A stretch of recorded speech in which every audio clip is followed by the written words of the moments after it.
नमस्कार फ्रेंड्स। आपको current affair के सभी लेक्चर्स करवा दिए थे। आप यहाँ देखिए, नेशनल के 3 पार्ट, इंटरनेशनल के 2 पार्ट, स्पोर्ट्स, अवार्ड, पुरस्कार, साइंस टेक, सब कुछ। इसके पहले भी आरओ के लिए हमने 500 क्वेश्चन दिए थे उस वक्त। इन सब के अलावा अभी तय किया गया कि भाई कंटेंट तो दे दिया, लेक्चर भी ले लिया, लेकिन उस पे एमसीक्यू जो है वो सिर्फ उन विद्यार्थियों को मिल पा रहा है जिन्होंने या तो हमारे सिद्ध बैच को एनरोल किया था, या फिर हमारा जो अभी चल रहा है फिलहाल के लिए, इसमें करंट के टेस्ट हैं और फुल एंड टेस्ट है, कुल मिला के 20 टेस्ट हैं, 10 जीएस के, 5 करंट के, 5 सीसैट के। अब यूट्यूब कम्युनिटी इससे वंचित न रह जाए, इसके लिए हमने कहा है कि जो हमारे कंपाइलेशन है उनकी जो करंट अफेयर के इंपॉर्टेंट प्रश्न हैं, ऐसे टॉपिक वाइज नेशनल के 100, इंटरनेशनल के 100, इस तरीके से 400-500 सवाल और हम आपको दे देंगे। तो 400 के सवाल के आसपास अभी, और ये जो है जो आरओ के टाइम पे हमने 500 दिया था, तो लगभग 800 के आसपास, 800-900 सवाल के आसपास कुछ हो सकता है। 50-60 ओवरलैप कर जाएंगे तो 750-800 सवाल के आसपास बहुत पर्याप्त है इस एग्जाम में उतना स्कोर करने के लिए जितना अच्छे स्टूडेंट्स करेंगे। तो नेशनल का आज ये पहला लेक्चर है और इस पर हम 100 सवाल डिस्कस कर लेते हैं। हिंदी अंग्रेजी दोनों में लिखा हुआ है, लेकिन अब क्या है ना कि इसको अगर हिंदी अंग्रेजी एक साथ दिखे, इसके लिए बहुत छोटा करना पड़ रहा है। तो मैं जानता हूँ टीम नाराज हो जाएगी, लेकिन उसके बावजूद भी जैसे लेक्चर खत्म हो जाएगा उसके 2-3 घंटों में हम यहाँ पे टेलीग्राम पे, इस एडमित्री के टेलीग्राम पे ये पीडीएफ शेयर कर देंगे, आप सॉल्व कर लेना, ठीक है। अगर आपने कुछ कंट्रीब्यूट करके एडमित्री की किसी भी उसमें एनरोल किया तो आपको वहाँ भी मिल जाएगा। तो आइए देखते हैं, ठीक। जैसे दिया है कि आदिवाड़ी पहल के संबंध में विचार कीजिए, ठीक। तो क्या है, पहला तो यह है स्टेटमेंट कि आदिवाड़ी, आदि मतलब ट्राइबल, आप समझ ही रहे हैं, वाणी मतलब लैंग्वेज से रिलेटेड है। तो ये जो है वो आदिवासी जो लैंग्वेज, पहला जो है एआई ट्रांसलेटर कह रहा है कि सिर्फ हिंदी और अंग्रेजी में ट्रांसलेशन करेगा। तो बेसिक सेंस है कि आदिवासी लोगों की जो लैंग्वेज है वो सिर्फ हिंदी और अंग्रेजी तो है नहीं, तो अलग अलग भाषाओं में इसकी उपलब्धता जरूरी है ताकि जो है ट्रांसलेशन उपलब्ध हो सके। तो केवल वगैरह लगा है तो वैसे ही अलर्ट हो जाना चाहिए। तो इसलिए सिर्फ पहला स्टेटमेंट से एआई के द्वारा ये ट्रांसलेशन होगा, भारतीय भाषाओं में होगा, कुल 6 आदिवासी भाषाओं में होगा, ठीक। ये अंग्रेजी में लिखा हुआ है। संहिता कॉन्फ्रेंस क्या है, तो जो संहिता कॉन्फ्रेंस है वो भारत और साउथ एशिया में जो पांडुलिपि, इनके डेटाबेस का डिजिटल आर्काइव तैयार करता है। एस जयशंकर ने उद्घाटन किया नई दिल्ली में, ठीक। ऑलरेडी सब कुछ लेक्चर ले चुके हैं, नेसेसरी जरूरत नहीं है बकर करने की। तो जो है सो है, आप एक बार देख लो, है ना, और रिवाइज कर लेना फास्ट ट्रैक मोड में, पीडीएफ से या फिर इससे। अगला, संयुक्त राष्ट्र जनसंख्या कोष जो यूनाइटेड नेशन पॉपुलेशन फंड है, उसका ब्रांड एम्बेसडर, इस तरीके की चीजें, चिल्लर चीजें मैं कहता हूँ इनको, लेकिन फिर भी पूछा है उसने, तो पूछा है, यूपी है, करना पड़ रहा है। जो इंपॉर्टेंट चीजें थी उनको तो लेक्चर लेकर के समझा दिए, इन पे समझाने जैसा कुछ नहीं, इन पे सिर्फ एमसीक्यू है, तो पढ़ दे रहा हूँ पीडीएफ पढ़ने वाला मास्टर के रूप में। आगे, मोबाइल डिवाइस के लिए भारत की पहली टेम्पर्ड ग्लास निर्माण सुविधा। अब ये जो ग्लास होती है वो एक स्पेशल ग्लास होती है जो भारत में सुविधा नहीं थी, इंपोर्ट करते थे और करोड़ों की संख्या में यूनिट इंपोर्ट की जाती थी। अब भारत में ही बनेगा, भारत की पहली है, और चूंकि यूपी में है, नोएडा में, इसलिए इंपॉर्टेंट है। केंद्रीय मंत्री जो अश्विनी वैष्णव हैं इलेक्ट्रॉनिक्स के, उन्होंने इसका उद्घाटन किया। विद्युत मंत्रालय द्वारा जारी, आपको पता होगा ना, अभी आरओ के एग्जाम में उसने फिजिकल हेल्थ इंडेक्स पूछा और मैंने कहा था ये पूछा जाएगा, 2-3 महीने पहले मैं इसके टाइम ही बता दिया था, वेरी इंपॉर्टेंट। अभी उसने पूछा स्टेट एनर्जी एफिशिएंसी इंडेक्स में पहला स्थान 23-24 के लिए पहला स्थान किसका है, तो पहला स्थान है महाराष्ट्र का। मुझे लगता है कि कुछ ऐसे इंडेक्सेस जो देश की प्रगति को मेजर करते हैं, देश के डेवलपमेंट को कहीं ना कहीं रिफ्लेक्ट करते हैं, वो इंपॉर्टेंट हो जाता है अपने आप, ठीक। तो 23-24 में किसको मिला है, महाराष्ट्र को। केंद्रीय शिक्षा मंत्री धर्मेंद्र प्रधान द्वारा अंतर्राष्ट्रीय शिक्षा दिवस 8 सितंबर को होता है। इंडिया का जो टीचर्स डे हो 5 सितंबर को होता है। उस समय उन्होंने कहा कि इंडिया की जो लिटरेसी रेट है वो 74% से बढ़कर के कितनी हो गई, तो 80.9 हो गई, ठीक। अंग्रेजी में भी दिया है, देख लो आप, ठीक। पहले क्या होता था, ऊपर नीचे अंग्रेजी हिंदी हम देते थे, लेकिन एक सलाह आई कि पढ़ने में बड़ी दिक्कत होती है, तो ऐसे कर दो। नेशनल टाइगर कंजर्वेशन अथॉरिटी जो है, बताओ इसका चेयरपर्सन कौन होता है। इसने, यही सुप्रीम बॉडी है अप्रूवल देने के लिए, तो इसने क्या किया कि डिब्रूगढ़ वाइल्ड लाइफ सेंचुरी को टाइगर रिजर्व का दर्जा दिया है। तो ये जो डिब्रूगढ़ वाइल्ड लाइफ सेंचुरी है कहाँ पे, तो असम में नहीं है, उड़ीसा में, ठीक। बताओ ये कौन सा टाइगर रिजर्व है? टोल प्लाजा कर्मचारियों के बच्चों की शिक्षा के समर्थन के लिए national highway authority of India ने कौन सा प्रोजेक्ट शुरू किया? प्रोजेक्ट आरोहण। नाम थोड़ा सा कैची है इसलिए।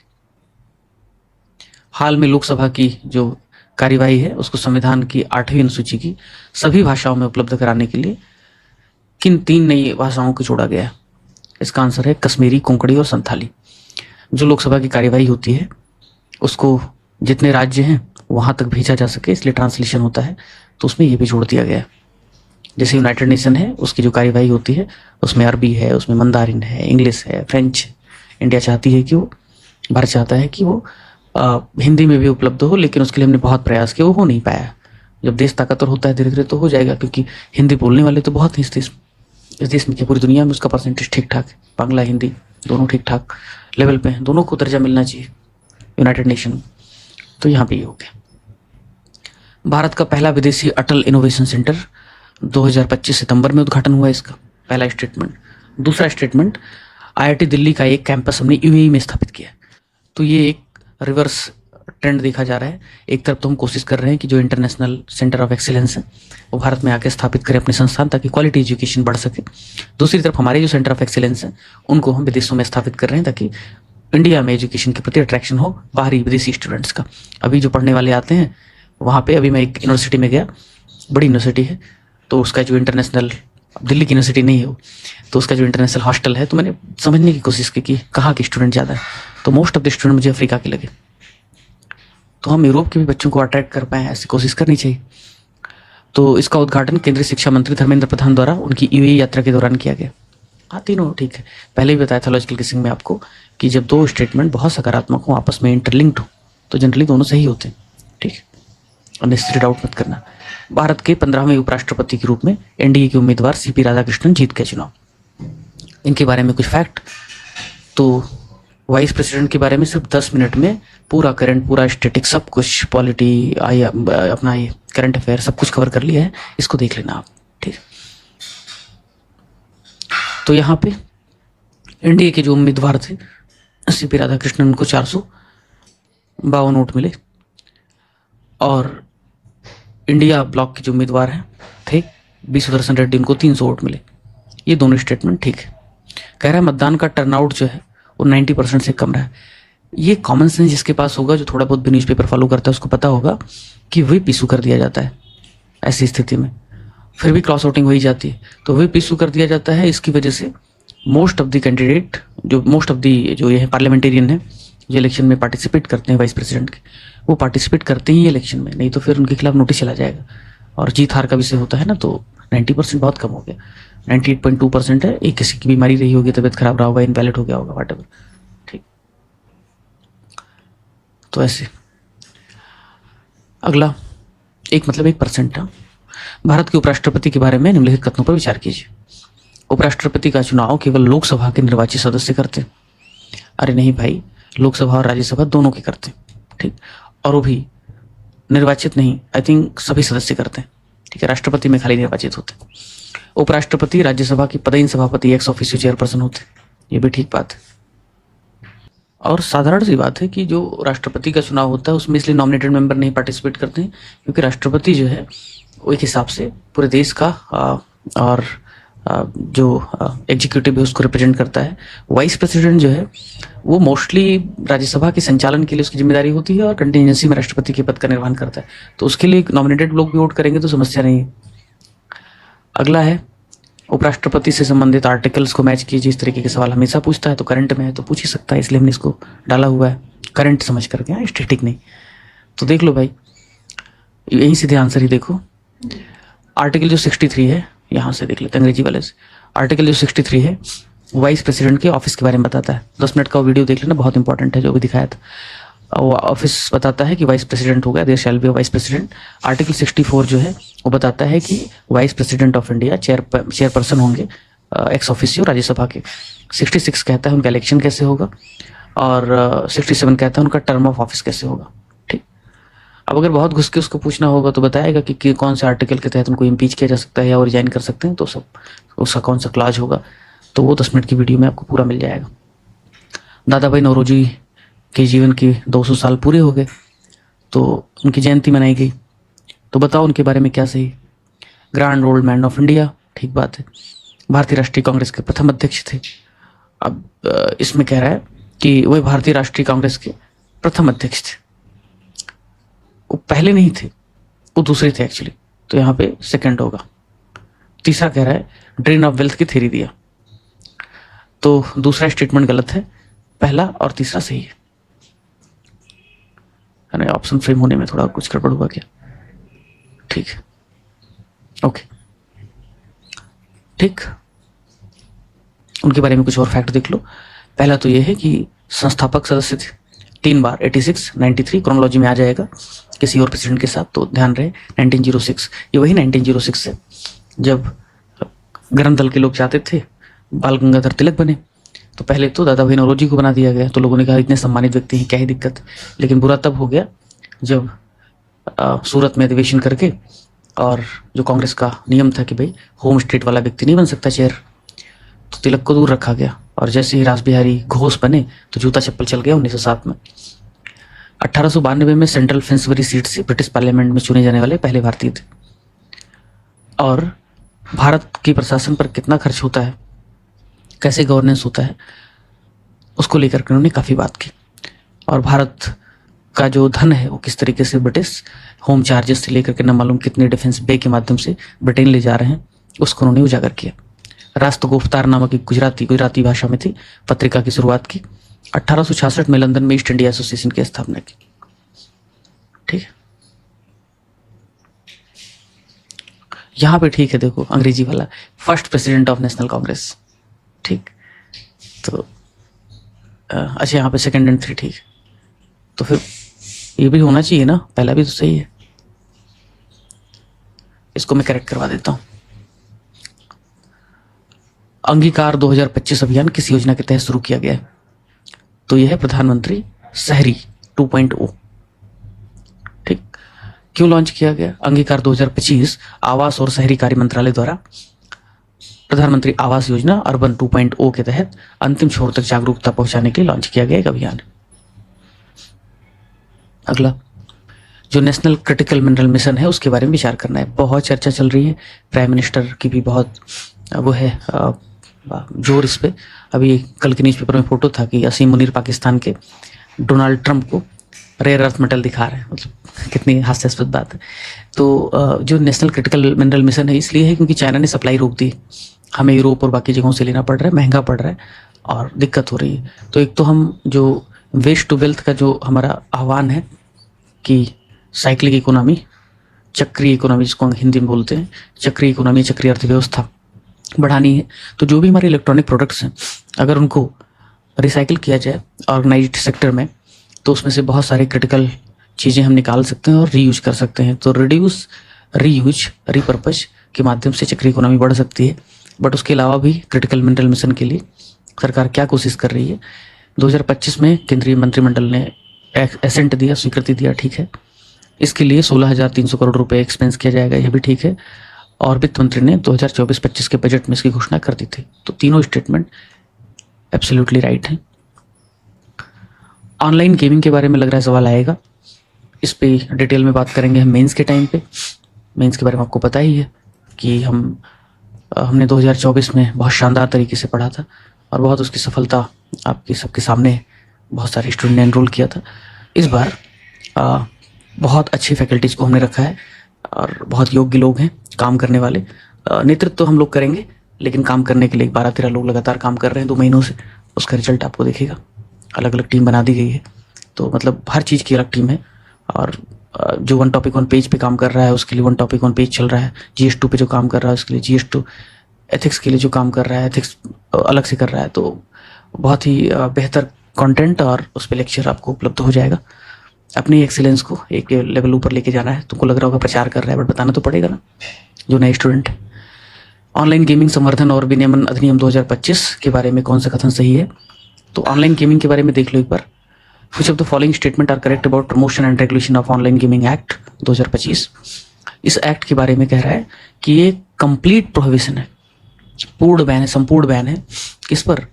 ऑफर करना, फैसिलिटेट करना या प्रमोट करना। क्या? ऑनलाइन मनी गेम्स, अब इसका मतलब क्या हुआ, जिस भी गेम में पैसा इन्वॉल्व है, चाहे वो कैश प्राइज हो, चाहे वो सिंबॉलिक कोई प्राइज हो, कुछ भी टाइप का, वो सब बैन। मतलब ये सही स्टेटमेंट है, मतलब बैन कर दिया। The act will apply only to games hosted in India, games operated from abroad are excluded. ऐसे कैसे रोक पाओगे, क्योंकि ये सब जो शुरुआत में था वो कहा जा रहा था कि भाई स्टेट सब्जेक्ट, अब गवर्नमेंट ने उसको दूसरे तरीके से इसको बैन किया है, ट्रेड एंड कॉमर्स के रूट से।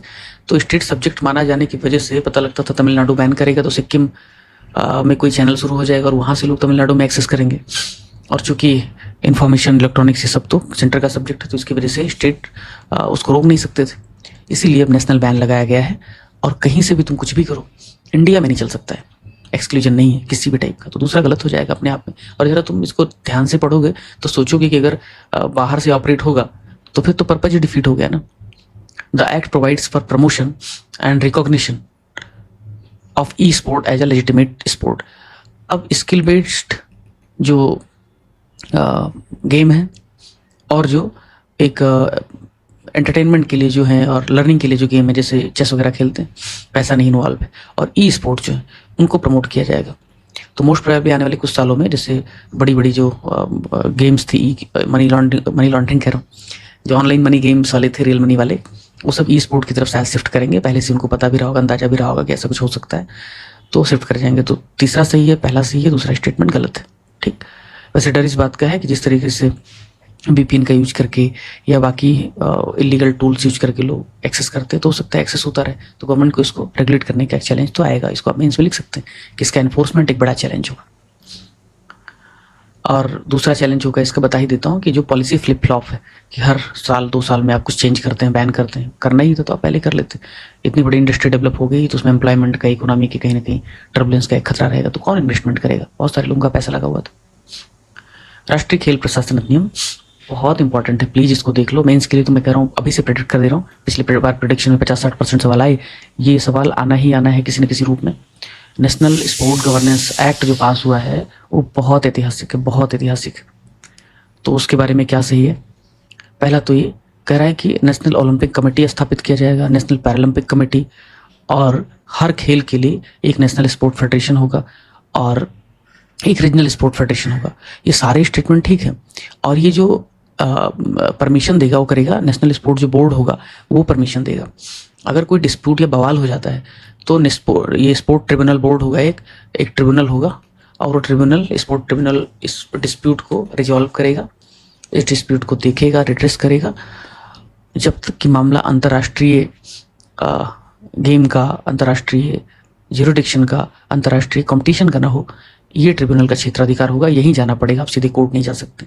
और इस ट्रिब्यूनल के फैसले के खिलाफ आप सीधे सुप्रीम कोर्ट में ही जा सकते हैं, हाई कोर्ट में नहीं जा सकते।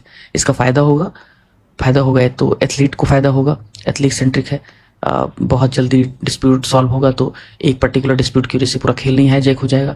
इंटरनेशनल जो स्टैंडर्ड है कि पॉलिटिकल इंटरफेरेंस नहीं होना चाहिए, ट्रांसपेरेंसी होनी चाहिए, उसके भी अनुकूल है। तो हर किसी के साथ विन विन रिलेशन है। इंडिया एक ट्रू मायने में स्पोर्ट नेशन, स्पोर्टिंग नेशन बन पाएगा, व्यूअर नेशन की बजाय प्लेइंग नेशन के रूप में डेवलप होगा। 2036 का ओलंपिक जो है उसके पहले गवर्नेंस की दिशा में बड़ा प्रयास है। हम पूरी दुनिया में सिर्फ 16वां राष्ट्र है, 16वां 17वां ऐसे कुछ है जिसने ऐसा कानून बनाया है। नेक्स्ट, राष्ट्रीय खेल बोर्ड, अभी उसी पे बात कर रहा था ना मैं, हाँ उसी से। राष्ट्रीय खेल बोर्ड की स्थापना की गई ना इसी एक्ट के तहत। ये तो एसर्शन रीजनिंग वाला सवाल है, ओके। एसर्शन रीजनिंग पे एक वीडियो बनाने के लिए कहा था, सब कुछ रेडी हो गया है, रिकॉर्डिंग नहीं लाइव डिस्कस कर लेंगे। अभी देखो इस सवाल को, राष्ट्रीय खेल बोर्ड की स्थापना राष्ट्रीय खेल प्रशासन यानी नेशनल जो स्पोर्ट गवर्नेंस है उसके तहत की गई। सही बात है, बिल्कुल।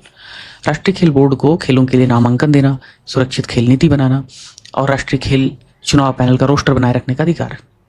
तो अब इसको जरा देखो ठीक से। एक तरफ कह रहे हैं राष्ट्रीय खेल बोर्ड की स्थापना नेशनल स्पोर्ट गवर्नेंस एक्ट 2025 के तहत की गई, बिल्कुल सकारात्मक स्टेटमेंट है, सीधा अपनी स्टेटमेंट है, आपको बताइए। इसका रीजन बता रहा है कि राष्ट्रीय खेल बोर्ड को खेलों के लिए नामांकन देना, यानी ये सब उसका फीचर है। और खेल बोर्ड और ये दोनों जुड़े हुए हैं। सामान्य और बहुत सतही नज़र से अगर कोई देखेगा तो कहेगा कि भाई ये तो कह रहा है बोर्ड क्या क्या काम करेगा, और ये कह रहा है बोर्ड की स्थापना, तो ये भी सही, लेकिन ये इसका सही जस्टिफिकेशन या सही जो है व्याख्या नहीं है। मित्र क्या है ना, अपनी नज़र को थोड़ा, दृष्टिकोण को थोड़ा व्यापक रखो। नहीं तो ऐसे वाले सवाल कभी सही होंगे नहीं। अभी जब इस पे हम थीम कराएंगे तो खुद ही देख लेना। दरअसल ये दोनों सकारात्मक स्टेटमेंट है, फैक्चुअल है और सही स्टेटमेंट है। लेकिन जो स्टेटमेंट में कह रहा है कि आर जो है एक ही सही व्याख्या है, अरे भाई राष्ट्रीय खेल बोर्ड ये है और इसका काम ये कर रहा है, तो अगर पेपर सेटर कह रहा है कि भाई ये व्याख्या है तो क्या आपको दिक्कत, आपत्ति क्या है? तो ऐसे स्टेटमेंट को गलत मत मार करके मत आना, अननेसेसरी उसमें कमी मत देखना। इसलिए सेशन रीजनिंग के सवाल डाल रहे हैं, बाद में मत बोलना कि गलत हो गया। ठीक है, राष्ट्रीय खेल प्रशासन अधिनियम पे एक और सवाल, नेशनल स्पोर्ट ट्रिब्यूनल के बारे में। ये 3 सदस्यीय होगा, इसकी अध्यक्षता सुप्रीम कोर्ट के वर्तमान, पूर्व या हाई कोर्ट के किसी चीफ जस्टिस के द्वारा किया जाएगा। इसको सिविल कोर्ट जैसी पावर होंगी। इसका क्षेत्राधिकार डोपिंग पे होगा, खेल जो बॉडीज हैं उनकी आंतरिक डिस्प्यूट पे होगा, अंतर्राष्ट्रीय खेल आयोजन से जुड़े विवाद पर भी होगा। अभी बताया था अंतर्राष्ट्रीय नहीं होगा, इसके खिलाफ सीधे सुप्रीम कोर्ट में जाया जा सकता है। तो 1, 2 और 4 इसका आंसर होना चाहिए। ठीक है, और BSNL के बारे में देख लेते हैं। चलाते हुए भी बंद कर दिए। BSNL ने 5G आर्टिफिशियल इंटेलिजेंस और नेटवर्किंग ट्रेनिंग शुरू करने के लिए समझौते किए। ठीक है, सिस्को नोकिया के साथ। इंपॉर्टेंट ये नहीं है, इंपॉर्टेंट ये है ये ट्रेनिंग सेंटर कहाँ है, 5G आर्टिफिशियल इंटेलिजेंस से रिलेटेड, जबलपुर। ठीक है, अगला, निम्नलिखित योजनाओं को उनके कमेंसमेंट के डेट के हिसाब से क्रोनोलॉजी में लगाओ।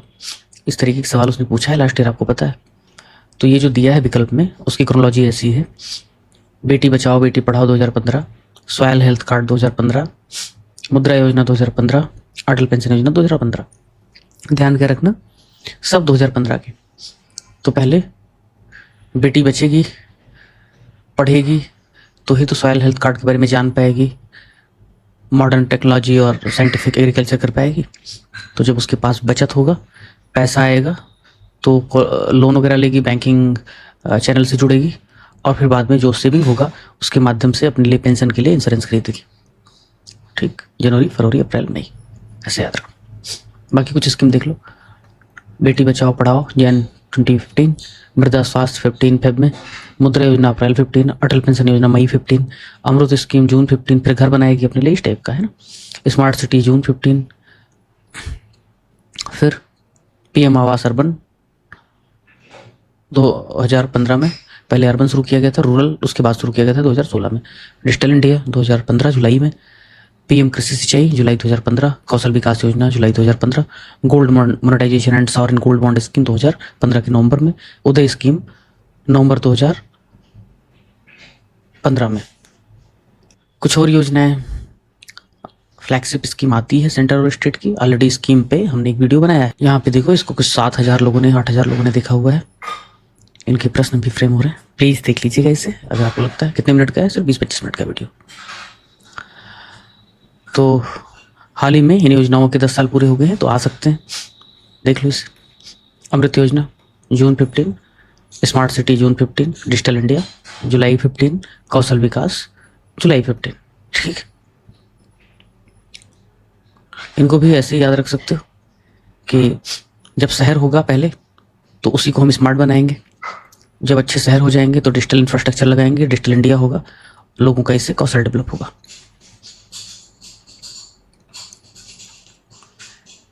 अगला सवाल है कि जो एटलिन हाइड्रो पावर प्रोजेक्ट है, चर्चा में बहुत है, कहाँ है? दिबांग वैली अरुणाचल में।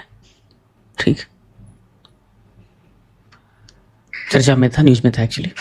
हाल ही में केंद्रीय मंत्रिमंडल ने 700 मेगावाट क्षमता वाले तातो सेकंड जल विद्युत परियोजना को मंजूरी दी है। कहाँ है? आपको पता है, भूटान से रिलेटेड परियोजनाएं पूछी है उसने, मगदेचू वगैरह, नेपाल से जुड़ी हुई परियोजनाएं पूछी हैं। तो कुछ नाम ऐसा है कि पूछ सकता है, सियोमी अरुणाचल में। 1800 करोड़ की लागत से ब्रह्म VEML रेल मैन्युफैक्चरिंग हब की आधारशिला रखी गई। ये परियोजना कहाँ पे? उमरिया मध्य प्रदेश। बस खाली इन्फॉर्मेशन के लिए देख जाओ, इसमें कुछ पढ़ाने जैसा तो है नहीं। जो बहुत इंपॉर्टेंट टॉपिक्स थे जिसमें क्रिटिकल एनालिसिस की जरूरत थी उसको लेक्चर लिया, जो इन्फॉर्मेशन बेस्ड है उनको बस इन्फॉर्म भर कर दे रहा हूँ आपको। डिजिटल एग्रीकल्चर मिशन के बारे में क्या है, अभी थोड़ा सा स्टेटमेंट बेस्ड क्वेश्चन बन सकता है। इसका शुभारंभ 2024 में किया गया। ठीक है, तो ये फार्मर सेंटर्ड डिजिटल सॉल्यूशन लेके आए, इसके लिए एक डिजिटल इकोसिस्टम तैयार करता है। सब सीधी सादी सकारात्मक बातें हैं, तो होगा ही सर। ये कृषि के लिए डिजिटल पब्लिक इंफ्रास्ट्रक्चर जैसे एग्रीस्टैक, कृषि decision support system, soil fertility profile map की परिकल्पना करता है।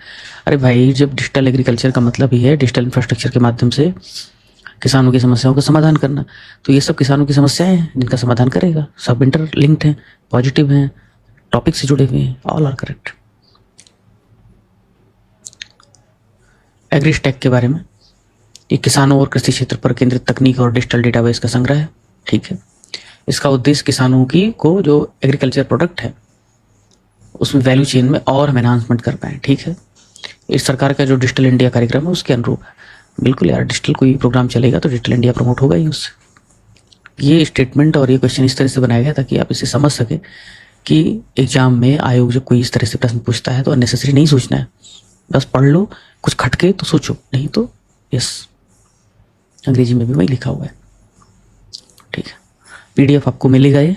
हालांकि ये थोड़ा सा अनएथिकल लगता है कि जिन्होंने एनरोल किया है तो इंस्टीट्यूट कहता है ऐसा मत करवाइए, बट मेरा आग्रह है कि कर देंगे। बहुत सारे हमने पीडीएफ जो हमारे एनरोल्ड स्टूडेंट के लिए था, चाहे वो लिस्टिंग हो सभी की, चाहे वो पीवाईक्यू कंपाइलेशन हो, चाहे 500 सवाल पहले की, सब कुछ हमने जैसे ये पर्सन न्यूज 10 मिनट में इसको भी शेयर कर दिया। तो आप ज्वाइन कर सकते हो टेलीग्राम हमारा। उसके बाद सितंबर 2024 में मौसम पूर्वानुमान की एफिकेसी बढ़ाने के लिए जो मिनिस्ट्री ऑफ अर्थ साइंसेस है उसने क्या पहल किया है, और जो पहल है उस मिशन का नाम क्या है? इसका नाम है मिशन मौसम। पहली वंदे मेट्रो ट्रेन जिसका नाम बदलकर नमो भारत रैपिड रेल रखा गया, किस राज्य में उद्घाटित की गई? Gujarat. One nation one election पर जो उच्च स्तरीय समिति का गठन किया गया था जिसकी अध्यक्षता एक्स प्रेसिडेंट रामनाथ कोविंद जी ने की थी, कब किया गया था गठन? 2 सितंबर 2023। अब इसलिए क्योंकि एक सवाल बन सकता था भाई किसकी अध्यक्षता में किया गया, तो उसको हमने स्टेटमेंट में ही क्वेश्चन में ही डाल दिया ताकि वो तैयार हो जाए और फिर वो डेट आपसे कहीं कंफ्यूज ना करा ले। हालांकि इस तरह से फैक्ट कम आते हैं बट आते हैं, है ना। अब क्या उसने अध्ययन किया, ये मेंस का विषय है कि वन नेशन इलेक्शन होना चाहिए नहीं होना चाहिए, फेडरलिज्म के लिए कितना खतरा है, जो फिगर कल्ट है उसके अराउंड पॉलिटिक्स घूमेगी कितना खतरा है, सेंट्रल पॉलिटिक्स हावी रहेगी कितना खतरा है, या एफिशिएंसी कितना होगा, पैसे कितने बचेंगे, डिफेंस इससे हमारा जो डिप्लॉयमेंट है वो कम होगा, इससे पॉलिसी जो है पैरालिसिस नहीं होगी, ये सब है। तो ठीक है, वन नेशन वन इलेक्शन पर रामनाथ कोविंद समिति ने क्या सिफारिश की? लोकसभा और राज्य विधानसभा के चुनाव एक साथ कराए जाए, फिर बाद में स्थानीय निकायों को भी उसमें इंक्लूड किया जाए, और भले ऐसा हो लेकिन जो इलेक्टोरल प्रिपरेशन हो, मतदाता सूची हो, सेपरेटली प्रिपेयर करना चाहिए। क्योंकि ऐसा भी तो हो सकता है ना कि कई बार ग्राम सभा का मेंबर बनने के लिए आपको 18 साल की एज पार करनी चाहिए, वहाँ का वोटर होना चाहिए, तमाम कंडीशंस, तो सब फुलफिल हो, इसलिए सेपरेट मतदान सूची तैयार कराना बहुत जरूरी। और शुरुआत में ही लोकल बॉडीज को इंक्लूड कर लोगे तो व्यवस्था हो सकती है, बार बार भंग करना पड़ता है, तो पहले राज्य विधानसभा और लोकसभा को साथ में ले लो। राष्ट्रीय समुद्री धरोहर परिसर नेशनल मैरीटाइम हेरिटेज कॉम्प्लेक्स कहाँ पे डेवलप हो रहा है? लोथल, गुजरात में।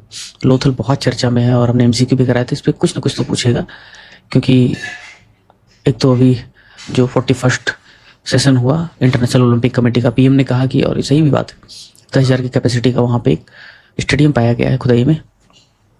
लोथल में समुद्री धरोहर परिसर भी मिल रहा है, इंडस वैली सिविलाइजेशन का महत्वपूर्ण साइट था, आपको पता ही होना चाहिए। नमो ड्रोन दीदी योजना शुरू कब की गई? 2023 में। सेल्फ हेल्प ग्रुप का एक मास्टर एग्जाम्पल है, भारत में 90% से ज़्यादा सेल्फ हेल्प ग्रुप महिलाओं के द्वारा संचालित किए जाते हैं, पता है बात, फैक्ट। सेल्फ हेल्प ग्रुप पे हमने मेंस पे डेडिकेटेड वीडियो यूट्यूब पे डाला हुआ है, प्रीलिम दे लो फिर देख लेना।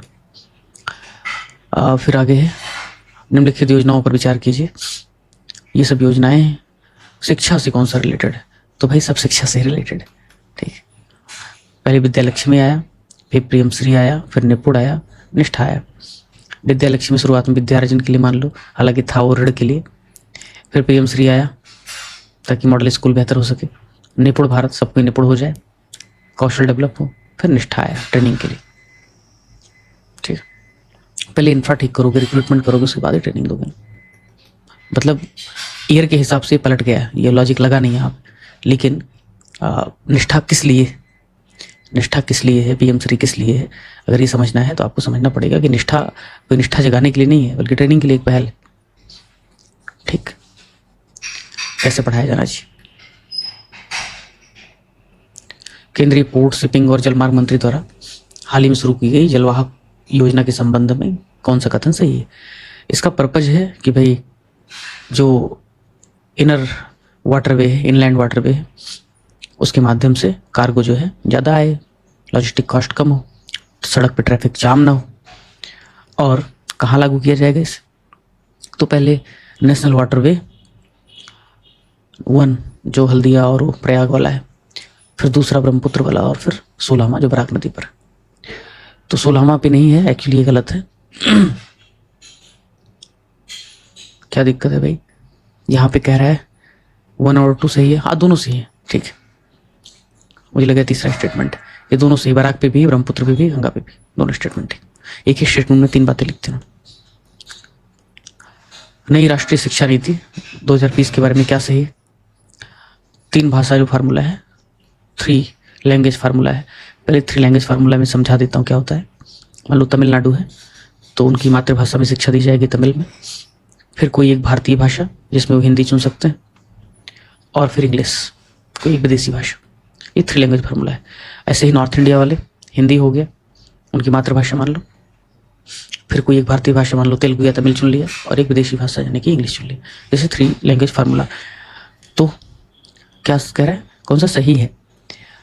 इसमें भाषाओं के चुनाव की स्वतंत्रता राज्य और छात्रों की देगी। हाँ बिल्कुल, थोपा नहीं जा सकता। 9 मई 2025 को 3 जन सुरक्षा योजनाओं ने सामाजिक सुरक्षा कवरेज के 10 साल पूरे की। ये जो जन सुरक्षा, सेफ्टी है ना, सेफ्टी और सिक्योरिटी में अंतर होता है। तो ये आपको एक्सीडेंट से बचाती है, बाकी चीज़ों से। तो उनकी क्रोनोलॉजी बतानी और कौन कौन सी योजनाएं थी ये बतानी। तो ये जितनी भी योजनाएं थी, जैसे जीवन ज्योति आपके एक्सीडेंट डेथ से रिलेटेड है, सुरक्षा ये भी वही है, और पेंशन योजना ये भी उसी से रिलेटेड है, फसल अफकोर खेती से रिलेटेड है। फसल बीमा योजना 2016 में शुरू किया गया। अब आगे देखिए, स्टैंडर्ड एंड पुअर्स, अंग्रेजी वाला देख लेते। Standard and Poor's global has upgraded India long term sovereign credit rating from BBB- से BBB। ठीक, तो ये एक स्टेटमेंट हो गया, फैक्ट हो गया। तो पता है तो नहीं पता है, वैसे भी माइनस से हम ऊपर की तरफ बेहतर स्थिति में जा रहे हैं। तो सोच सकते हो कि हाँ, आप सोचोगे यार इंडिया की रेटिंग माइनस में थी, तो ये BBB- है, ठीक है, कोई CCC- नहीं है। और सही बात है, इंडिया की रेटिंग बहुत अच्छी नहीं रख रहे हैं, जबकि यूनाइटेड स्टेट का कर्ज परसेंटेज के हिसाब से ज़्यादा है भारत से। मतलब एब्सोल्यूट टर्म में तो ज़्यादा होगा ही, परसेंटेज में मामले में भी ज़्यादा होगा। उनकी इकोनॉमी हालांकि बड़ी है। इंडिया की जो मैक्रो इकोनॉमिक पॉलिसी है अच्छी स्टेबल है, उसके बावजूद भी हमारी रेटिंग को बहुत इंप्रूव नहीं करते हैं, सॉवरेन रेटिंग को। जबकि यूएस जैसे कंट्रीज कितनी बदमाशी कर ले उनको डाउनग्रेड नहीं करते। हमारा ग्रोथ रेट भी बहुत साउंड है।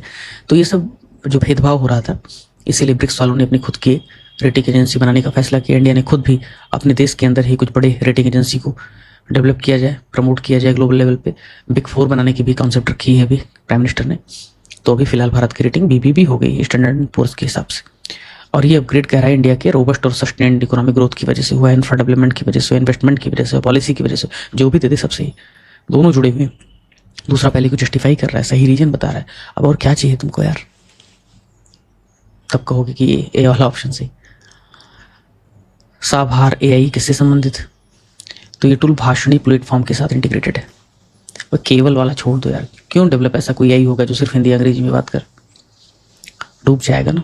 अभी हम ही खाली अगर हिंदी माध्यम को पढ़ाएं या सिर्फ इंग्लिश माध्यम को पढ़ाएं तो हम सर्वाइव नहीं कर पाएंगे।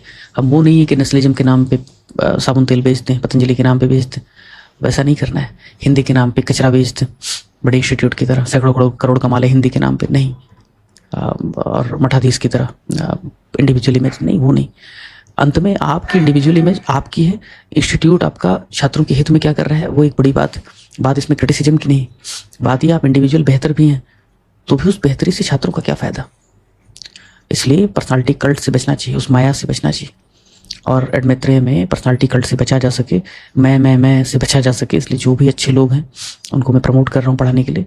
अब इस रे के साथ सम्राट मेंस के लिए हम एक जो लास्ट ईयर शुरू किए थे लास्ट बैच के लिए, उस कॉन्सेप्ट को ला रहे हैं। श्रेय ने भी इंटरव्यू दिया IAS का, फिर से मेंस दिया, IIT से पढ़ा है, अच्छा स्टूडेंट है। मैं चाहता हूँ कि वो भी कंट्रीब्यूट करे, सुप्रिया मैडम कर ही रही हैं। तो इसलिए ताकि हर किसी में कुछ ना कुछ खास होता है, और जिसमें कुछ भी खास है उसको बाहर निकालने की जिम्मेदारी कैप्टन की है। उनका बेस्ट निकलवा के थे। कैप्टन ही पहले बैटिंग करेगा, पहले बॉलिंग करेगा, फिर क्या टीम चलेगी? पहले बैटिंग बॉलिंग ठीक है, लेकिन हमेशा वही करेगा तो 100 सारी 50 ओवर वही फेंकेगा, ये कोई बात है? तो ये हो गया। अगला सवाल, साभार जो AI टूल है इसकी शुरुआत किस राज्य में की गई? त्रिपुरा में। ठीक, ऐसा सवाल पूछा गया है। मनरेगा कहाँ से लॉन्च हुआ, ये कहाँ से लॉन्च हुआ है? स्वामित्व योजना कब लॉन्च हुई? अप्रैल 2020 में। किस लिए है आपको पता है? नोडल मिनिस्ट्री है Panchayati Raj. Free AI vision for financial sector किस संस्था से रिलेटेड है? भारतीय रिजर्व बैंक। ये जो है वित्तीय क्षेत्र में एथिकल और सेफ AI अपनाने के लिए गाइडलाइन देता है। अगस्त 25 में किस भारतीय राज्य ने अपने धर्म परिवर्तन कानून में डिजिटल प्रचार के माध्यम से धर्मांतरण को स्पष्ट रूप से अपराध घोषित किया? उत्तराखंड। उत्तराखंड ने कन्वर्जन के खिलाफ भी कानून पास किया है, UCC यूनिफॉर्म सिविल कोड भी पास किया है। तो इस तरीके से कानून आप सोच सकते हैं उत्तराखंड में, क्योंकि Uttarakhand comparatively more homogeneous society. और क्या है भाई? हाँ, ये भी पूछ सकता है, राजस्थान विधानसभा ने भी सितंबर 25 में पास किया अनलॉफुल कन्वर्जन रिलीजन एक्ट, और अरुणाचल ने भी ऐसा कुछ प्रयास कर रही है। अगस्त 25 में ला गणेशन का निधन हुआ। किस राज्य के राज्यपाल थे? नागालैंड। अब प्रश्न देखो, सितंबर 25 में PC राधाकृष्णन ने उपराष्ट्रपति पद की शपथ ली। शपथ लेने से पूर्व में कहाँ के राज्यपाल थे? महाराष्ट्र। दीनदयाल पोर्ट अथॉरिटी कांडला ने पोर्ट सेक्टर में भारत का पहला make in India green hydrogen plant commission किया है। ग्रीन हाइड्रोजन क्या होता है बताया था कि जो इलेक्ट्रोलिसिस किया जा रहा है, जिसके माध्यम से आप ग्रीन हाइड्रोजन हासिल कर रहे हैं, उसके लिए जो ईंधन एनर्जी लग रही है वो भी ग्रीन हो, क्लीन हो, और ऑफ कोर्स जो मिल रहा है बाद में एनर्जी हो तो ग्रीन है ही। ग्रीन हाइड्रोजन जो मिल रहा है तो दोनों ग्रीन होगा तभी ग्रीन हाइड्रोजन कहलाएगा, नहीं तो फिर वो ब्लू हाइड्रोजन हो जाएगा। ठीक है, कोयले से बनाओगे तो फिर वो वैसे ही ग्रे हाइड्रोजन हो जाएगा। फिर कहते हैं उत्तर प्रदेश का पहला ग्रीन हाइड्रोजन प्लांट लखनऊ के खनमीपुर गांव में उद्घाटन किया गया। दोनों का उद्घाटन प्राइम मिनिस्टर नरेंद्र मोदी ने किया। कई बार लगता है कॉमन सेंस है भाई, दोनों का उद्घाटन कैसे प्रधानमंत्री नरेंद्र मोदी ने करेंगे? और पहला वाला जो था वो सर्बानंद सोनोवाल ने किया था। सिर्फ पहला स्टेटमेंट सही उसमें। हाल ही में पूर्व ट्विटर CEO पराग अग्रवाल ने कौन सा AI स्टार्टअप लॉन्च किया? पैरेलल इसलिए क्योंकि एलन मस्क ने आते ही पराग अग्रवाल को बोला कि भाई निकल लो यहाँ से, पहली फुर्सत में खरीद लिया जब ट्विटर को, तो पैरेलल जो है उन्होंने शुरू किया। नाम याद रखो, एक हमने कौन सा स्कीम में या किस टॉपिक में AI किसकी है, कौन सी संस्था की, कौन से देश की है, ऐसे बना के दे दिया था। क्या पता क्रॉस मैच ही करा ले, है ना। मिस इंडिया 2025 का खिताब किसने जीता? मणिका विश्वकर्मा ने। ध्यान रखना मिस यूनिवर्स इंडिया है, थाईलैंड में हुआ था। अगला, भारत पोल, ये जो पोर्टल है इसको CBI ने डेवलप किया है, और इसका उद्देश्य जो एब्सकॉन्डर है जैसे कि विजय माल्या, जैसे कि मेहुल चौकसी, उनको ट्रैकिंग और इंटरनेशनल कॉपरेशन उसमें मजबूती लाना है। ये कुछ वैसे है ना, जैसे इंटरपोल। तो इंटरपोल इंटरनेशनल लेवल पे सभी प्रकार के अपराधी और भगोड़ों के लिए, भारत पोल भारतीय भगोड़े जो है उनके लिए। भारत का पहला संपूर्ण महिला संचालित क्लीन स्ट्रीट फूड हब इस नाम से शुरू किया गया, मौली, नॉर्थ मुंबई। जनगणना के बारे में सवाल कह रहा है कि कौन सा कथन सही है? ठीक, 2027 में OBC की कास्ट सेंसस नहीं की जाएगी, 1931 के बाद से पहली बार की जाएगी। 2027 में जो जनगणना होगी पूरे देश में, इसकी शुरुआत 1 मार्च 2027 से होगी। ठीक, तो ये सवाल जो है, ये स्टेटमेंट जो है गलत है। ठीक, क्योंकि एग्जैक्टली 1 मार्च से शुरू किया जाएगा ऐसा नहीं है। ठीक, अक्टूबर 2026 से शुरू हो गया ऐसा कुछ। फिर जनगणना 2027 पूरी तरह से डिजिटल होगी, और इसमें SC/ST के अलावा भी जातियों की गणना की जाएगी, क्योंकि SC/ST की जो जाति है उसकी काउंटिंग तो सेंसस पहले से हो रहा है। तो ये ठीक स्टेटमेंट है। और कह रहा है कि 27 के जो आंकड़े होंगे उनके आधार पर जो डिलिमिटेशन है 2035 के पहले नहीं किया जा सकता। ये भी गलत है, बकवास है, क्योंकि ऑलरेडी जो है 2026 की जनगणना के बाद जो भी होगा रिजल्ट, उसके आधार पर डिलिमिटेशन किया जा सकता है। कॉन्स्टिट्यूशनल अमेंडमेंट एक्ट ही कहता है। तो ऐसी कोई बाध्यता है नहीं। भारत की अगली जो 10 वर्षीय जनगणना है उसके संचालन की जो ऑफिशियल गजट है उसका पब्लिकेशन कब हुआ? 16 जून 2025। जनगणना के बारे में एक और सवाल देख लो, करंट अफेयर बेस्ड और कुछ मिक्स्ड। पहला जो व्यवस्थित जनगणना है वो 1872 में किया गया। 2027 की जो जनगणना है स्वतंत्रता के बाद से 8वीं लगातार होगी। और जनगणना जो है संगठन का प्रमुख भारत के चुनाव आयुक्त होते हैं। पहली चीज तो चुनाव आयुक्त नहीं होता, रजिस्ट्रार जनरल होता है जो होम मिनिस्ट्री के अंदर आता है। दूसरा, ये दूसरा स्टेटमेंट बिल्कुल ठीक है। पहला वाला जो है कुछ लोग कहते होंगे 1881, ये सवाल आ चुका है, PYQ का है। 1872 में व्यवस्थित ही हुआ था लेकिन पूरे देश में नहीं हुआ था। भारतीय संविधान की कौन से, अंग्रेजी वाले यहाँ नीचे देखते रह सकते हैं, घबराएं मत। भारतीय संविधान की किस आर्टिकल और सूची में जनगणना का कॉन्स्टिट्यूशनल प्रोविजन है? चूंकि हो रहा है इतने सालों बाद तो ज़्यादा सवाल आने की संभावना है।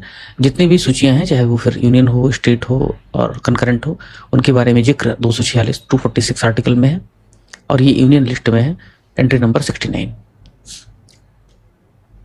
जनगणना पर एक और सवाल, जनगणना 2027 भारत की 16वीं 10 वर्षीय जनगणना होगी। और फिर 16वीं 10 वर्षीय मतलब कि ये ऐसा नहीं है कि आज़ादी के बाद ओवरऑल है, ठीक। भारत में जो सिंक्रोनस जनगणना सब साथ में होगा, सब अच्छे से होगा, 1881 में कराई गई थी। तो पहली बार ठीक से 1872 में पूरे देश में सिंक में एक साथ 1881 में, तो दोनों सही है, ठीक है, व्याख्या भी कर रहा है। तमिलनाडु राज्य बनाम तमिलनाडु के राज्यपाल का केस था, पता ही आपको, जिसमें टाइमलाइन दिया था सुप्रीम कोर्ट ने बिल के डिसीजन पर कितना समय लिया जा सकता है, तो उसके बारे में विचार करना है। राज्यपाल के पास किसी भी बिल के लिए एब्सोल्यूट या पॉकेट वीटो का अधिकार नहीं कह रहा। एब्सोल्यूट वीटो क्या होता है पता है? आपने कंप्लीटली नो कह दिया, रिजेक्ट कर दिया। ये डिस्कशन तभी हो सकता है जब वो सरकार भंग हो गई हो, अल्पमत में हो, इस टाइप का।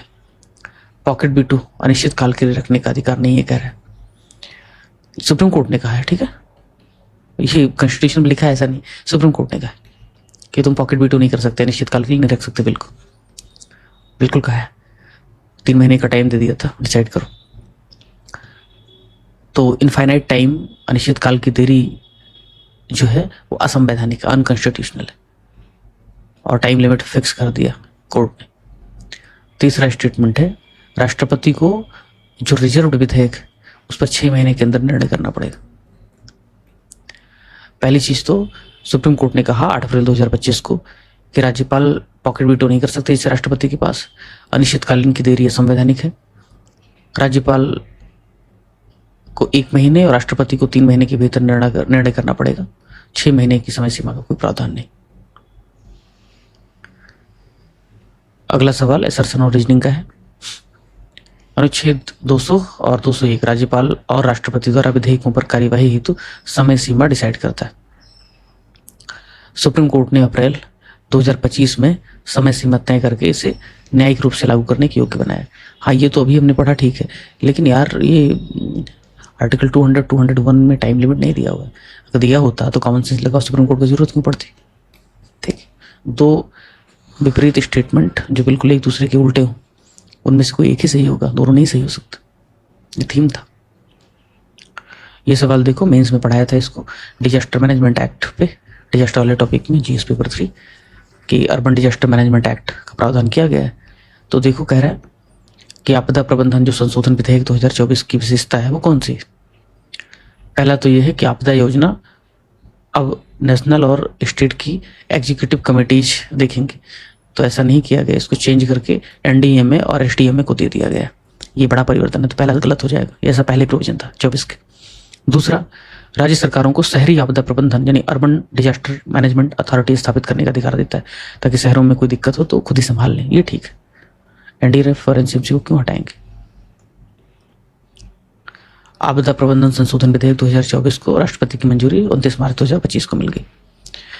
अगला सवाल, आपदा प्रबंधन संशोधन विधेयक 2024 में मैंडेटरी एक नेशनल और एक स्टेट लेवल पे डेटाबेस बनाने का प्रावधान है। कहाँ पे किस टाइप का डिजास्टर आ रहा है, कहाँ पे लैंडस्लाइड आ रहा है, कहाँ भूकंप आ रहा है, उसकी टैगिंग की जाएगी ताकि हम उसी हिसाब से प्लान कर सकें। ये प्रावधान जो है वो एक साइंटिफिक दृष्टिकोण से डेटा को मैनेज करके और आगे फ्यूचर एक्शन तैयार करने का प्रावधान करता है। दोनों ठीक है, जस्टिफाई कर रहे हैं। अगला सवाल, प्रधानमंत्री मोदी के द्वारा अप्रैल 2025 में जो नई पंबन ब्रिज उसका उद्घाटन किया गया, इसकी लंबाई कुल कितनी? 2.07 किलोमीटर। ऐसे सवाल पूछता है कुछ भी। इसके बारे में खास है कि भारत का पहला वर्टिकल लिफ्ट रेलवे सी ब्रिज। अगला सवाल, भारत का पहला अंतरराज्यीय इंटर स्टेट चीता जो कंजर्वेशन कॉरिडोर है वो एमपी, छत्तीसगढ़ और राजस्थान इन तीनों ने मिलकर किया है। गलत है, इसमें छत्तीसगढ़ शामिल नहीं है, एमपी राजस्थान शामिल है। चीतों को 1952 में विलुप्त घोषित किया गया था, बिल्कुल किया गया था। और ये भारत का जो एशियन चीता है उसको विलुप्त घोषित किया गया था। ठीक, ईरान में हालांकि अभी भी एशियन चीता है लेकिन बहुत कम है, 50-50 के आसपास, इसीलिए भारत वहाँ से ला नहीं पाया, क्योंकि साइट्स जो है उसके तहत भी अलाउ नहीं हो सकता था। प्रोजेक्ट चीता जो है सितंबर 2022 में शुरू किया गया। कंफ्यूज मत होना प्रोजेक्ट टाइगर से, प्रोजेक्ट चीता है तो दूसरा तीसरा ठीक है। जून 2025 में धनुषकोडी में की गई घोषणा, किस राज्य ने ग्रेटर फ्लेमिंगो अभयारण्य स्थापित किया? तमिलनाडु।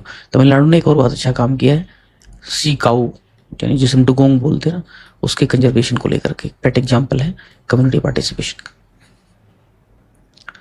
निम्नलिखित कथनों पर विचार कीजिए। ग्रेटर फ्लेमिंगो का आईयूसीएन स्टेटस लीस्ट कंसर्न वन्य जीव संरक्षण अधिनियम 1972 में अनुसूची 2 में, दोनों ठीक।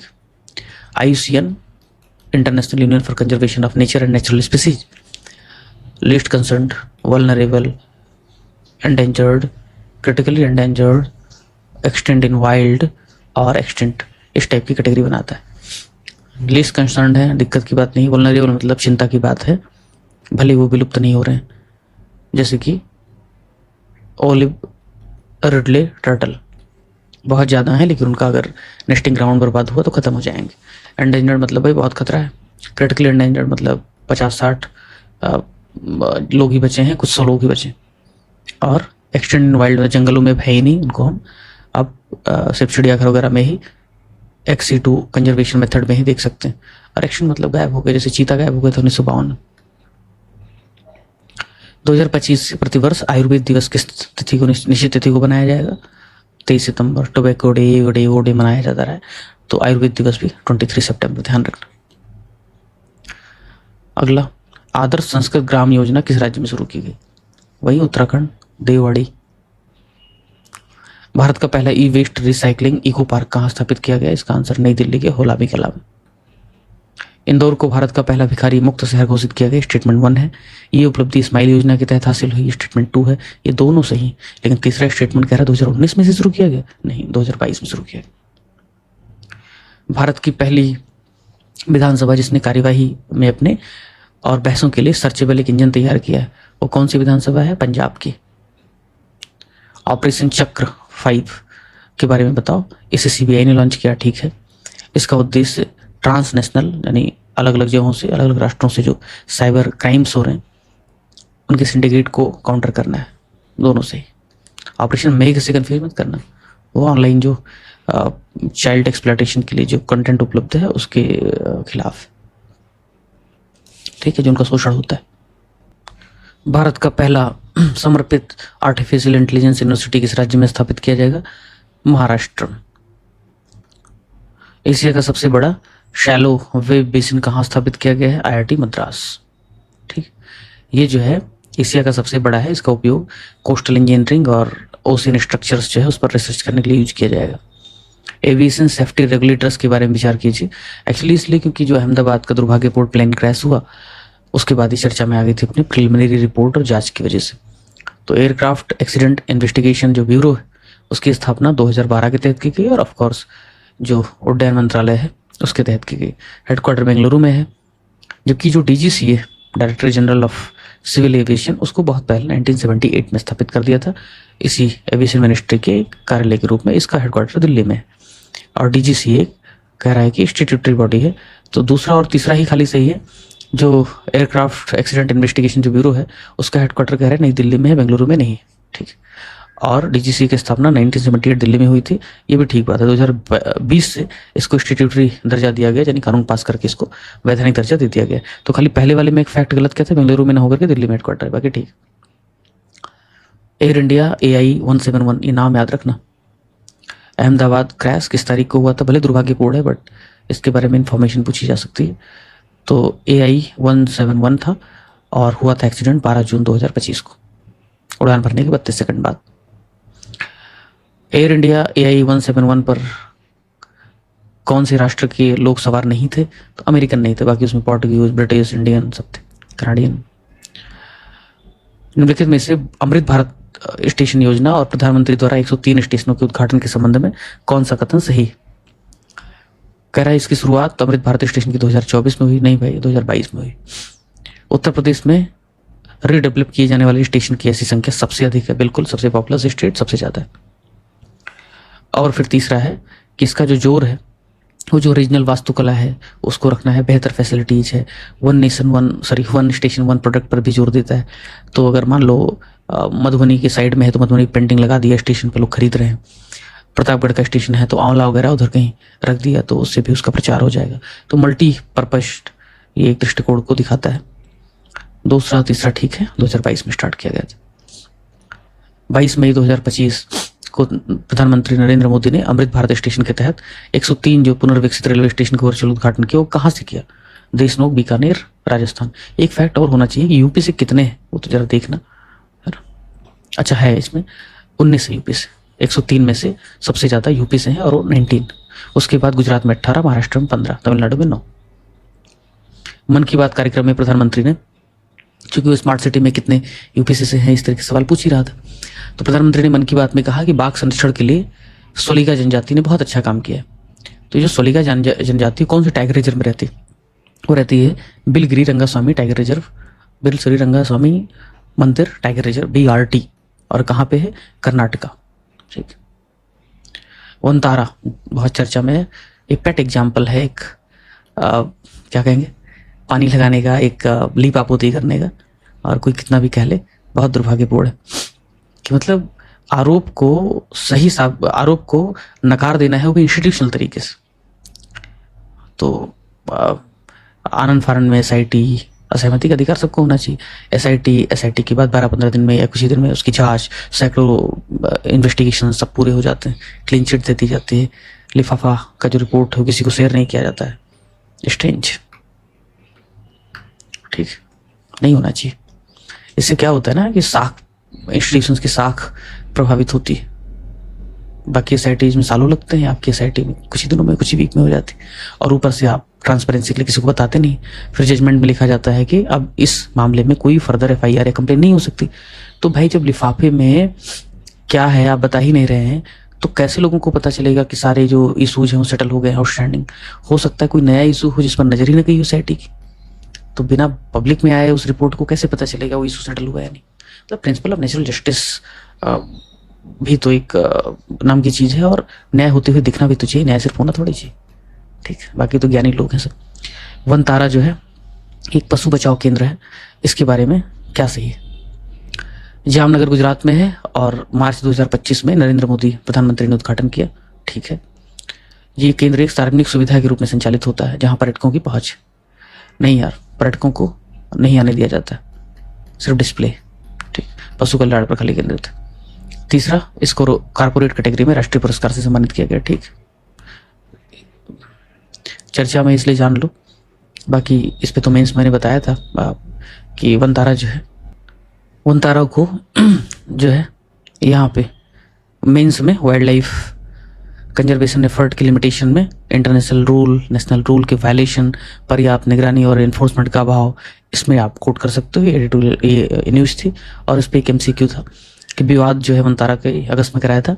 वनतारा का जो विवाद है उसको ध्यान में रखते हुए वन्य जीव संरक्षण से संबंधित निम्नलिखित में से असत्य कथनों पर विचार कीजिए। वाइल्ड लाइफ प्रोटेक्शन एक्ट 1972 जंगली जानवरों, पौधों के संरक्षण, आवास प्रबंधन, अंग्रेजी वाले परेशान ना हो, ये वाइल्ड लाइफ जो फ्लोरा फोना है उनके जो मैनेजमेंट उसके लिए लीगल फ्रेमवर्क, साइट्स जो है convention on international trade for जो भी इन एंडेंजर्ड स्पीसीज, यानी कि इंटरनेशनल लेवल पे जो आप व्यापार करोगे इंडेंजर्ड स्पीसीज में उसको रेगुलेट करता है ताकि उनके अस्तित्व को पर खतरा ना है। वन्य जीव संरक्षण अधिनियम 1972 में अमेंडमेंट हुआ है और पहले 6 था, अब इसमें जो है 4 अनुसूची है, 4 शेड्यूल हो गए। ठीक, तो ऐसा है। तो महाकुंभ के बारे में सवाल है कि जो शाही स्नान था उसकी क्या क्रोनोलॉजी थी। तो उसके क्रोनोलॉजी जो है वो तिथि के आधार पर थी। मकर संक्रांति जो 14 जनवरी को हुआ, फिर मौनी अमावस्या 29 जनवरी, बसंत पंचमी 3 फरवरी, इसी हिसाब से स्नान मकर संक्रांति को पहला, मौनी अमावस्या को दूसरा और बसंत पंचमी को तीसरा। यूनेस्को ने जो है कुंभ मेले को 2017 में मानवता की अमूर्त सांस्कृतिक धरोहर की कैटेगरी में शामिल किया, पहला स्टेटमेंट है। और ये पहला सांस्कृतिक धरोहर में शामिल होने वाला जो लिस्ट था उसमें पहला था। पहला नहीं था एक्चुअली, इससे पहले भी योग को 2016 में, रामलीला को 2008 में, छऊ नृत्य को 2010 मान्यता मिल चुकी थी। तो सिर्फ पहला स्टेटमेंट सही होगा। भारत में कुंभ मेले से जुड़े हुए जो स्थान है कौन कौन से हैं? प्रयागराज, हरिद्वार, उज्जैन और नासिक। ठीक, बनारस इससे रिलेटेड नहीं।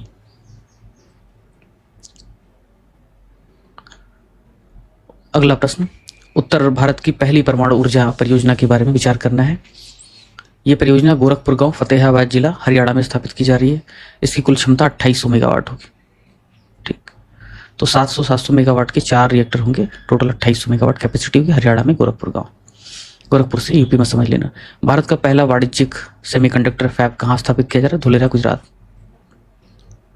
अगला प्रश्न, हाल ही में SCL फॉक्सकॉन का जो ज्वाइंट वेंचर है सेमीकंडक्टर के फील्ड में, वो कहाँ पे और कौन से राज्य में स्थापित किया जा रहा है? उत्तर प्रदेश में स्थापित किया जा रहा है। और इससे क्या होगा? इससे सेमीकंडक्टर के निर्माण को बढ़ावा मिलेगा। सेमीकंडक्टर के बारे में विचार कीजिए, PYQ आ चुका है यूपी में। सेमीकंडक्टर हमेशा कंडक्टर होता है? अरे नहीं भाई, कंडक्टर होता, सेमीकंडक्टर क्यों कहते? सेमीकंडक्टर की जो कंडक्टिविटी है उसमें कुछ अशुद्धियां मिला करके हम बदल सकते हैं। हाँ, ये ठीक।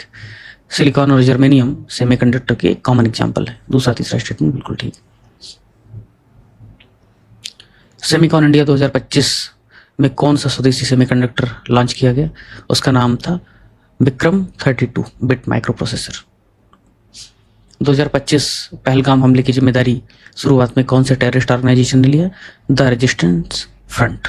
अमेरिका ने इसको बैन भी कर दिया। पाकिस्तान ने उस पर आपत्ति जताया था जब प्रपोजल लाया गया था। कुछ ऑपरेशन से उनको मैच करो, जैसे ऑपरेशन विजय 99 कारगिल युद्ध, operation cactus lily Bharat Pakistan युद्ध 1971, ऑपरेशन बंदर बालाकोट की जो एयर स्ट्राइक थी, जाओ मार के भाग के आ जाओ एयर स्ट्राइक, ऑपरेशन सिंदूर 2025 पहलगाम हमले के बाद तीनों सर्विसेज ने मिलकर के स्ट्राइक किया और ये भी जारी है, कंटिन्यूड।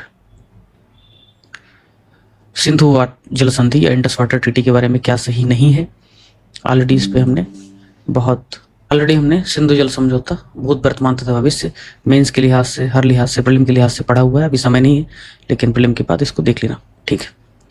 तो इसके बारे में क्या है, ये विवाद जो है समाधान के लिए जो डिस्प्यूट होता है इंडस वाटर ट्रीटी में, इसके लिए कमीशन की स्थापना का प्रावधान करता है, ठीक है। तो ये विशेषता है, ठीक है। एक्चुअली 6 नदियां हैं उसमें सिंधु नदी तंत्र में। एक है ICJ, इंडस, चेनाब, झेलम, ठीक। दूसरा है RBS, रावी, ब्यास, सतलज। इसका उपयोग भारत पूरी तरह से कर सकता है, इसका पार्शियल उपयोग कर सकता है, एंड वाइस वर्सा। और जो पार्शियल उपयोग कर सकता है वो run of the river project, यानी कि पानी की प्रवाह को प्रभावित किए बिना छोटे छोटे डैम बना सकता है, इस टाइप का। लेकिन पाकिस्तान को हमेशा आपत्ति होती रही, तो भारत ने इसको सस्पेंड कर दिया है, क्योंकि उसमें मैकेनिज्म था कि पहले कमीशन में डिस्प्यूट को लेके जाना है, न्यूट्रल इंडिपेंडेंट ऑब्जर्वर फैसला करेंगे, फिर कोई असहमत होगा तो उसको लेकर के जाएगा ICJ में। पाकिस्तान पहले ही चला गया, तो भारत ने कहा नहीं, हम इसमें शामिल नहीं होंगे। फिर दूसरा कहता है ये सिंधु नदी प्रणाली पर सभी जल भंडारण परियोजनाओं पर नहीं भाई, जो बड़े हैं जिससे पानी का प्रवाह प्रभावित होगा और जो आपके हिस्से में नहीं है, जैसे इंडिया के हिस्से में ICJ पूरी तरह से नहीं है, उस पर अगर आप बड़े स्टोरेज फैसिलिटीज, डैम बनाओगे तो दिक्कत है। Run of the river project में दिक्कत नहीं है, तो दूसरा गलत है। तीसरा स्टेटमेंट देख लो, सीमित सिंचाई की पानी के उपयोग की अनुमति देता है, ठीक है। जवाहरलाल नेहरू और अयूब खान ने हस्ताक्षर किए थे, ये भी ठीक है। राष्ट्रीय हल्दी बोर्ड, जिसको हमने पहले भी शामिल किया था, अभी किसी एग्जाम में आया भी था सर, बीपीएससी में आया था। इसका उद्घाटन 29 जून 2025 को गृह मंत्री ने निजामाबाद में किया। तो हल्दी बोर्ड का हेडक्वार्टर कहाँ पे है? निजामाबाद में। एक कृषि और किसान कल्याण मंत्रालय के अंतर्गत आता है? नहीं भाई, ये कॉमर्स मिनिस्ट्री के अंतर्गत आता है। कैश क्रॉप और उस तरीके से ना व्यापार करने वाला। इसका गठन क्यों किया जाएगा? जो भी कह देगा सब यस कर देना। रिसर्च, ट्रेडिंग, कॉमर्स, एक्सपोर्ट, ये वो। भारत में संविधान हत्या दिवस किस दिन मनाया जाता है? जिस दिन इमरजेंसी प्रोक्लेम हुआ था, अनाउंस हुआ था, थोपा गया था, 25 जून 1975 को। तो 25 जून इमरजेंसी डे। सुप्रीम कोर्ट ने हाल में क्या क्या घोषणा किया?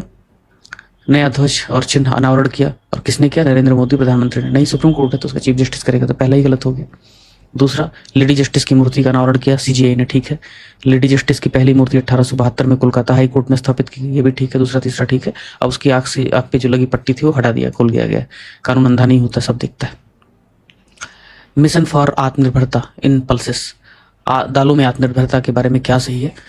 इससे याद आया कि जो प्रोडक्शन है ना इसके एग्रीकल्चर वाले मिनरल्स हैं, ये सब हम आपको देने वाले हैं। 5-5, 6-6 मिनट की वीडियोज होंगे। लेकिन उसमें दिक्कत क्या है कि कोई भी कोचिंग वाला कितना भी दावा कर ले, बहुत सारे फैक्ट्स में गलतियां हैं। तो कुछ लोग काम कर रहे हैं, उसको मुझे वेरीफाई करना है, जो अपडेटेड है, जो रिसेंट इंटरनेशनल वाला फावर इंडिया में मैच करना, वो सब कर देंगे। कुछ तो उपलब्ध भी करा दिया था, जैसे एग्रीकल्चर वाला एग्रीकल्चर में करवा दिया था, लेकिन बाकी जो बची हुई है उनको करवा देंगे, ठीक है।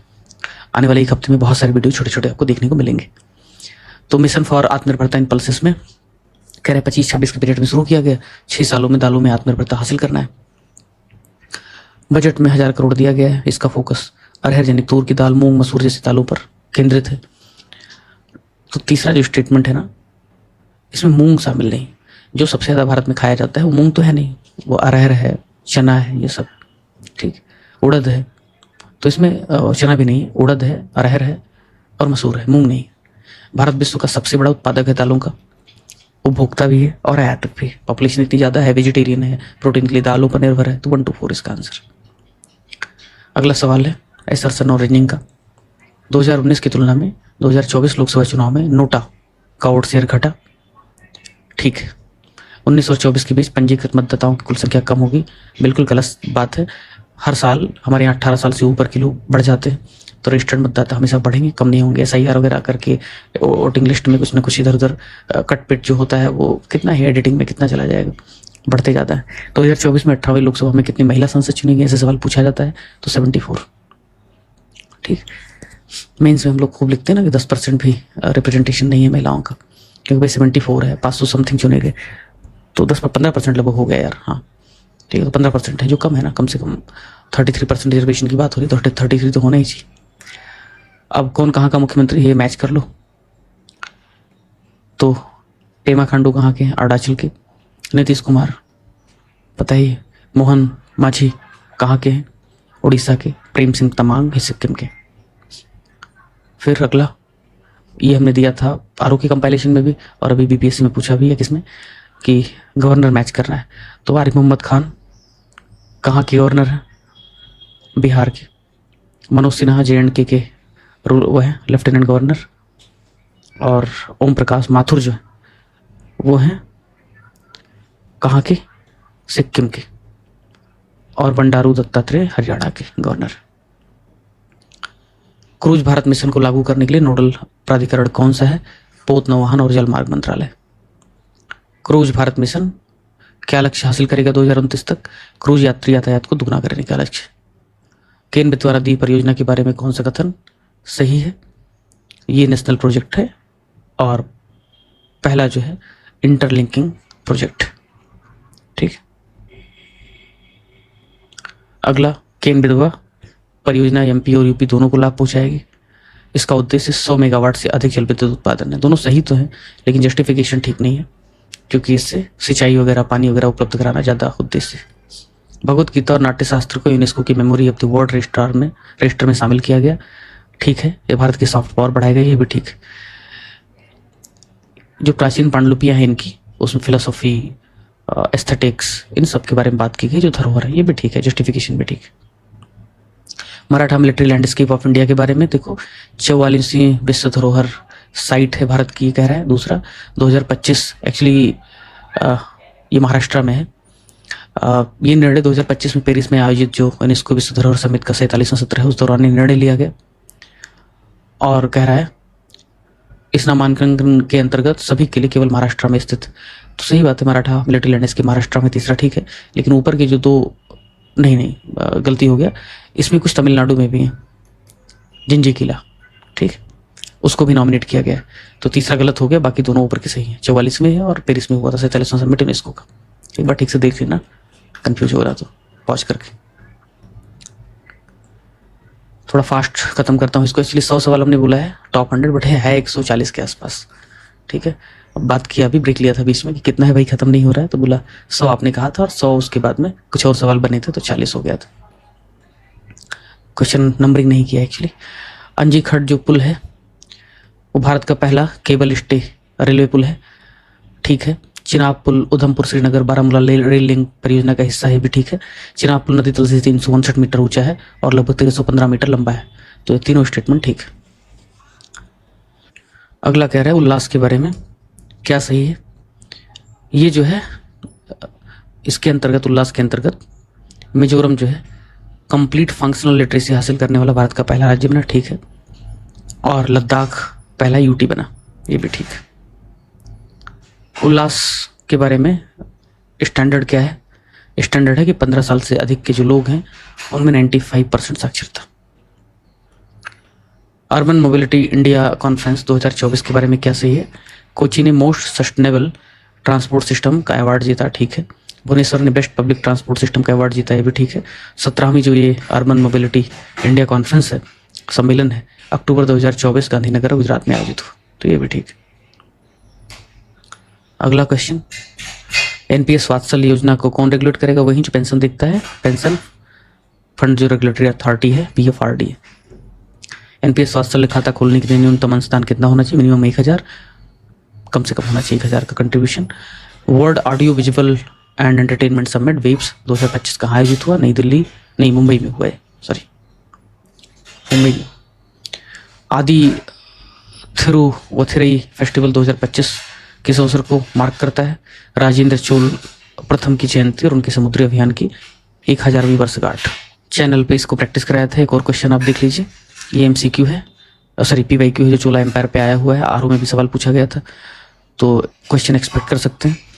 चोला के बारे में क्या गलत है? चोला एम्पायर का जो पीरियड है 9 से 13 सेंचुरी है, ठीक बात है। 9th जो सेंचुरी है उसमें विजयालय को इसका फाउंडर माना जाता है, भी ठीक है। इसका जो राजधानी था गंगईकोंड चोलपुरम था, कह रहा है। और चोला राजा फर्स्ट ने तंजावुर में बृहदेश्वर टेम्पल निर्माण कराया। ये जो थर्ड स्टेटमेंट है, कैपिटल था इसका तंजौर और दूसरा कैपिटल माना जाता था गंगईकोंड चोलपुरम, ठीक है। आरओ में भी देखो इस पर सवाल आया, और जो की टर्म्स हैं चोला एम्पायर को लेकर के हमने यहाँ डाल दिया था, पर नजर 2-3 मिनट में भी इसको कवर किया जा सकता है, ठीक। अब आगे देखिए, भारत का पहला डिजिटल रूप से साक्षर राज्य किसे घोषित किया गया? केरला। 129 संविधान संशोधन विधेयक 2024 का संबंध वन नेशन वन इलेक्शन की व्यवस्था से है, ऐसा पहला स्टेटमेंट कह रहा है। ये विधेयक संविधान के अनुच्छेद 83, 172, 327 में संशोधन का प्रस्ताव करता है और एक नया आर्टिकल 82A जोड़ने का प्रावधान करता है, भी ठीक है। 130 130वां संविधान संशोधन विधेयक 2025 का उद्देश्य किसी मुख्यमंत्री, प्रधानमंत्री या मंत्री को गंभीर अपराधों से अगर जुड़ा है, कारावास होता है, तो अपने आप उसको पद से हटा दिया जाना शामिल है, ठीक है। तो तीनों स्टेटमेंट ठीक है। 129 जुड़ा है वन नेशन वन इलेक्शन से। 130वां जो विधेयक वो जुड़ा है मंत्रियों के, मुख्यमंत्रियों के, प्रधानमंत्रियों के आरोप और हिरासत और कारावास में होने से उनको डिस्क्वालीफाई करना, मतलब पद से हटा देना, डिस्क्वालीफाई नहीं, पद से हटा देना। उसी पर डिबेट हो रहा था, डिस्प्यूट हो रहा था, ठीक। परिभाषित अवध तक। अगला, किस राज्य सरकार ने, ये बताओ ये डिफाइंड पीरियड जो है वो क्या पीरियड है एक्चुअली? किस राज्य सरकार ने अगस्त 2025 में गणेश उत्सव को राज्य महोत्सव, आपको पता है कहाँ पे ज्यादा होता है? शिवाजी महोत्सव, गणेश उत्सव, महाराष्ट्र में। अगला, जनजातीय मामलों की मंत्रालय ने हाल ही में किस अभियान की शुरुआत की जिसे विश्व का सबसे बड़ा जनजातीय ग्रास रूट्स लीडरशिप प्रोग्राम माना जा रहा है? आदि कर्मयोगी अभियान, ठीक। अब जो भी पूछ लेगा इसका उद्देश्य क्या है, सबसे ही मार्क कर देना, जो अच्छी अच्छी बातें होंगी। QS best student cities 2026 ranking में भारत का कौन सा भारतीय शहर विश्व का सबसे किफायती छात्र शहर बना है? दिल्ली। हालांकि यूपीएससी वाले कह रहे हैं महंगा है, ठीक। भारत का पहला हॉर्नबिल संरक्षण के लिए प्रयाग ज़्यादा इस समय महंगा चल रहा है या दिल्ली, बताना। अब प्रयाग की सिविल लाइन की तुलना मत करना दिल्ली के मुखर्जी नगर या प्रयाग का सिविल लाइन, सॉरी छोटा बघाड़ा कच्चा बघाड़ा को आप दिल्ली के साउथ दिल्ली से कंपेयर करें या ORN से कंपेयर करें। भारत का पहला हॉर्नबिल संरक्षण के लिए सेंटर ऑफ एक्सीलेंस कहाँ स्थापित किया जा रहा है? Annamalai tiger reserve, Tamil Nadu. हाल ही में कॉमनवेल्थ यूथ पीस एम्बेसडर के रूप में किसे चुना गया है? सुकन्या सोनवाल, IIT गुवाहाटी की स्टूडेंट।